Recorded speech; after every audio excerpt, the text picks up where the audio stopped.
kahle hi mavulavulelo nga reti ndleve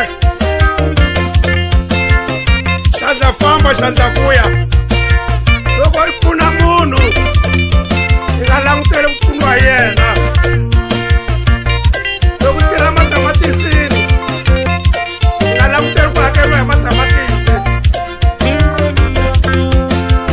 namuntlha vutomi lebyi hi byi hanyaku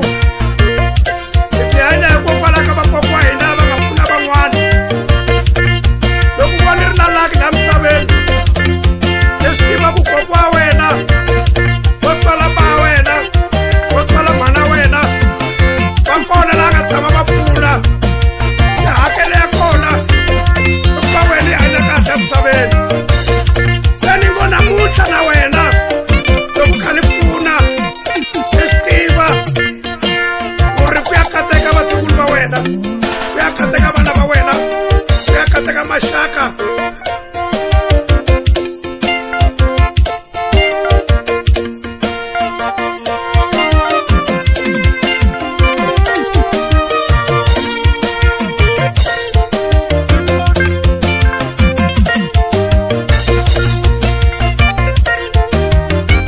sena ichinja gere mefaka makhasa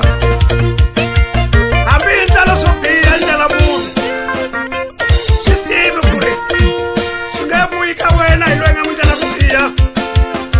siyavuya ka vana va wena siyavuya ka vatukulu va wena siyavuya ka rixaka leswi nga ta ku pfalela tinyangwa ta matilo ya na n'wina va machonisi loko mi lomba vanhu timali mi nga languteli ku va ti vuyisa ka n'wina vo swi byela tsolo siyavuya ka vatukulu va n'wina siyavuya ka vana va n'wina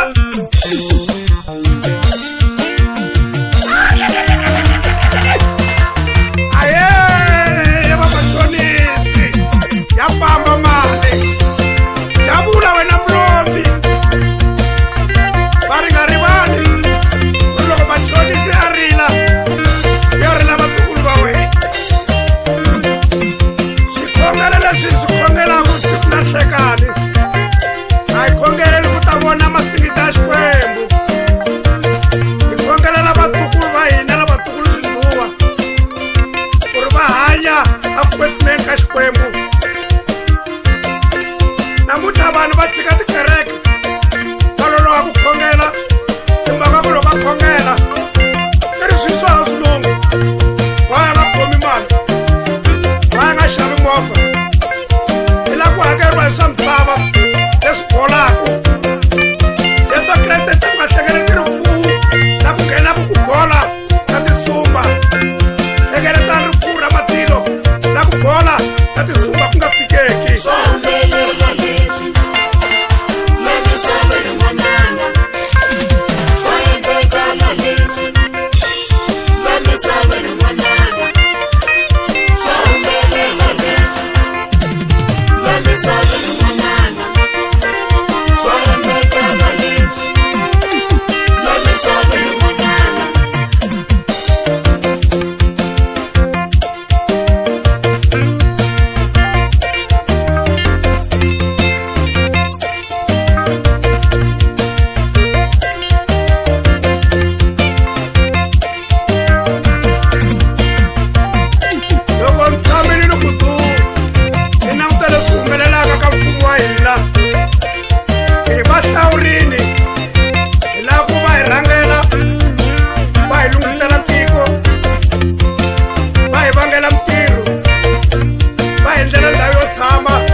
va nyikana hi xivona